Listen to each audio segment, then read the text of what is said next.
कोकणातील प्रत्येक अपडेट जाणून घेण्यासाठी आजच माझे कोकणच्या सोशल मीडिया प्लॅटफॉर्मला लाईक, फॉलो आणि सबस्क्राईब करा। महाराष्ट्र राज्याचे 21वे मुख्यमंत्री म्हणून भाजपचे गटनेते पदावर निवड झालेले देवेंद्र फडणवीस हे उद्या संध्याकाळी 5:30 वाजता मुख्यमंत्री पदाची शपथ घेणार आहेत।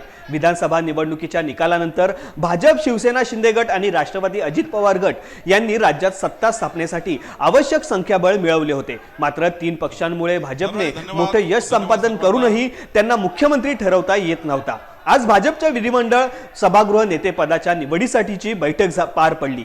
या बैठकीत देवेंद्र फडणवीस यांची भाजपच्या आमदारांनी निवड केली असून गटनेते निवड झाल्यानंतर ते राज्याचे 21वे मुख्यमंत्री होणार आहेत। देवेंद्र फडणवीस हे महाराष्ट्राचे 3ऱ्यांदा मुख्यमंत्री पदाची शपथ घेतील। भाजपला विधानसभा निवडणुकीत यश मिळाल्यानंतर फडणवीस मुख्यमंत्री होणार हे निश्चित झाले होते। मात्र आज विधिमंडळ नेते पदावर त्यांची निवड झाल्याने या चर्चेत शिक्कामोर्तब झालेला आहे। उद्या संध्याकाळी 5:30 वाजता ते ग्रँड सोहळ्यात मुख्यमंत्री पदाची शपथ घेणार आहेत।